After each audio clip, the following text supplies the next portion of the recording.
There's people who just say, peace, peace, we want to have peace. They have no understanding what's going on. What peace is not the same as living in an occupied territory, where people are still tortured, raped, children are stolen and taken to Russia. That's not peace. My name is Tom Materla. I'm a retired U.S. Army officer. My call sign in Ukraine is Kutiku. And I'm here to look for a new brigade. I followed the events in Ukraine since 2014, but I've never been to Ukraine before. And when the full-scale Russian invasion started, I wasted no time and immediately applied. I was in the U.S. Army for 22 years. After that, I wanted to stay in Germany, so I got a civilian job at Ramstein Air Base, working just 20 hours a week to get my logistics support and basically took care of my children. Well, actually, when I came to Ukraine, I went to Rivne first. There were already international instructors from various countries. And so I decided to go there and work as an instructor. And also, I started to equip the unit that we had because there were not enough uniforms, there was enough gear. So I was going back and forth also, still having my place in Germany, buying uniforms, boots, and brought that to the base. And we did military training there. At the time, it was really hard to get by uniforms. American uniforms you couldn't get them. Everything was off the market quickly.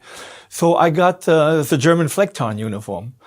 And so it looked like you had a company of Germans in the middle of Rivne. They even had the German flag patch still on. The guys loved the uniforms. We had young students, Ukrainian students, who spoke excellent English. And they would volunteer. They would come to the base and volunteer translating for us. So that was very, very helpful.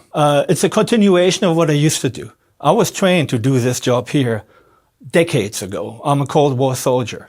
I was stationed in Berlin with Berlin Brigade. So we were surrounded by Soviets at the time, but they never came to Berlin. So what I'm defending here is the same values, freedom, and basically it comes down to this. I want to be on the right side. It's good against evil. And this makes this conflict an international conflict too. It's a matter of values. And I have seen the Russian aggression to its neighbors. It's not just in Ukraine. It's other neighboring countries have this. And when the full-scale invasion started, I did not hesitate because I knew where my place was. Basically, for me, it's not just to be good for Ukraine. It's good for me because I can be myself again. With the end of the Cold War, I could not associate much with what's happening in Afghanistan and Iraq. With this, I can associate. This is my path, and I'm privileged to have the opportunity to serve again. That's why I'm saying the problem is not just Putin. If Putin disappears, nothing will change. And if you look at the history, it's in Russian nature. And that's why the thing is, it will not stop until Russia's military is defeated. None of its neighbors will find peace unless Russia's military is completely defeated. We cannot count on the population. Putin has support, I know you're saying, but there's really people who believe they're fighting the Nazis in Ukraine. There's people who believe NATO started all this. We have to defend ourselves. And then they have no understanding of the history.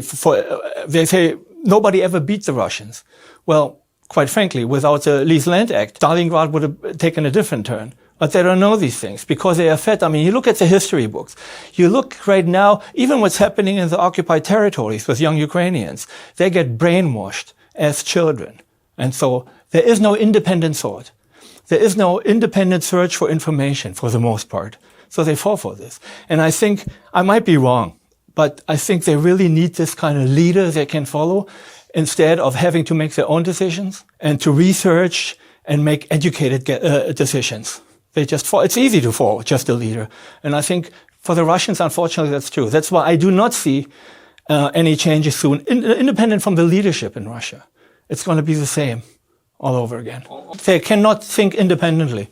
And what you see now is what I thought for a while that we overcame this. You see Stalin showing up in Moscow again on monuments and subway stations. He's up there again. So we know what that means. And we haven't forgotten the Holodomor. We haven't forgotten what Stalin did when he marched into Poland. We haven't forgotten all these things. And But the Russians have not changed. I thought in the 1990s, in the early 1990s, there will be a real change, but I was wrong. And so we cannot hope that this war will be ending because in Russia people see the light. So that's why I'm saying there's only one way, like Ronald Reagan said in the 1960s in a speech. You don't have a war as Ukrainians. You don't have a war between the choice between war and peace. You only have the choice between to fight or to surrender. And that's where we are.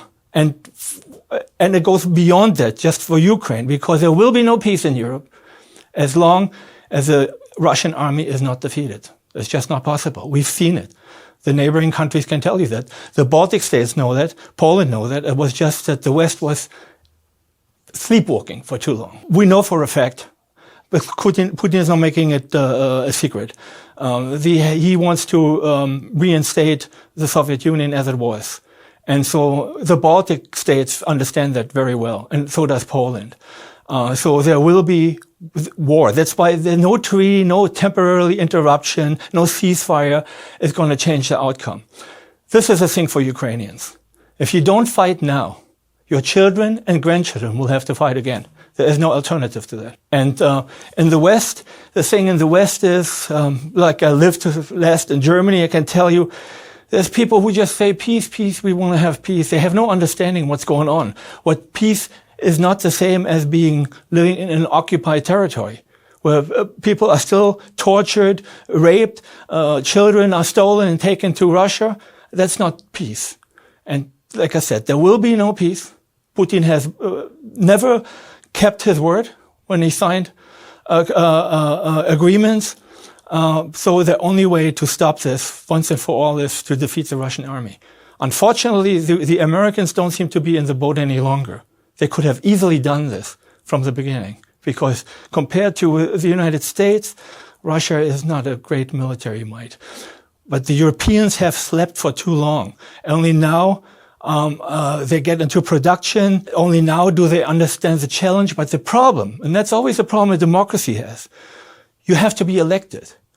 And you can't always do what you like to do when you know it's best, because people are so scared of war. There are a lot of people who do not support the idea of putting so much money into the military, which is needed to defend freedom. Freedom is not given to you for free. And the only way to avoid this war is out of strength. So if you're ready to fight, and if you're ready to win, your enemy will not attack you. But in Europe, you also have nationalist groups rising, as you have in Poland, as you have in Germany, as you have in a lot of countries, in France and England. And they seem to side with Putin. So there's another danger. We don't know if he's going to wait that long. Maybe he does it before.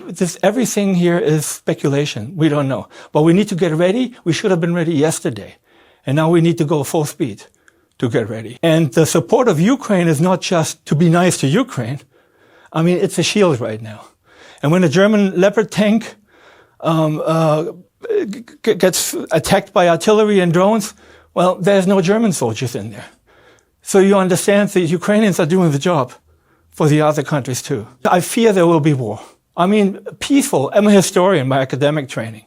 If you look in the history of Europe, peace was the exception and not the rule. But the generations now, they grew up in peace. They didn't know any better. And they thought this is God-given. It's always going to be like this. And quite frankly, personally as an American, I'm shocked what's happening in my country right now. And I would have never guessed. But I always knew that if you want to have peace, you have to prepare for war. The first time I came on my Harley motorcycle, and the bad thing I didn't expect were the roads. They were terrible. The good thing were the people. I mean, I went through Lviv and then to Rivne, and so much has changed since the Soviet Union times. If I go to the cafes and the bakeries and the restaurants here, they could be in Paris or in Berlin or in London. It's totally Western Europe, and so are the people. The people are very friendly, and they're very grateful. I mean, I have people coming up to me, thanking me. They don't know me. And people are very, very friendly, and they are so Western. There is no way, especially the young people, there's no way for them to ever go back to Soviet Union times. It's just impossible. It's unthinkable. I just lost my wallet there, and a police officer, my life is in there, like, oh, that's it. And a police officer found it, researched my phone number through my gym membership, and they actually published a little thing about it. And what I said there is, that's what I like Riwne. It's the people.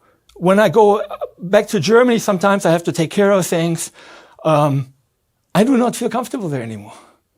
I feel most comfortable here. Despite the air raids and all this, I can sleep better in Ukraine than I sleep anywhere else.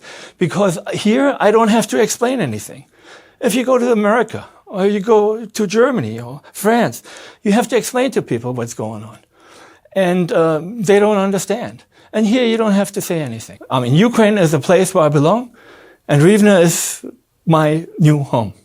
Well, initially, there was a group I met in Riwne. And so there are Australians, British, Norwegian, Americans, and they then for the most part, joined the Legion. And after that, in 2023, I joined a newly made up international unit for the Belarusian Volunteer Corps. I was attached to the so-called Terror Battalion. These are the ones that did the incursions to Belgorod and later into Kursk. They were the best soldiers I ever met. They were British and American. And there was a German guy also who was from the French. He was glad to see me because I also speak German. So he had somebody to talk to. But he was with the French Foreign Legion. And so those were the people. Mostly my friends are Ukrainian. I made friends with people who were the National Guard in Riwne. And two of them went to Azov. I take care of soldiers that were in my unit always. So I go to the hospital, I go to the rehab, I make sure they are okay. So I quite some contact with foreigners still, but also with Ukrainians. People are simply tired of the war. And it might sound strange to you because there is no war in their country, but they simply got tired of it. So the thing is not to show more of the destruction and the killing and we need to underline more that this could be their future too if they don't get their act together. That's just what it is. The thing is, Europeans need to understand the threat to them. That's what it needs. And the government understands, but they depend on voters. And voters just don't want to always support this because they want to have peace and they dream of going back to a time before all this, which is not realistic. Here's my recipe for victory. You want to know how you win this war?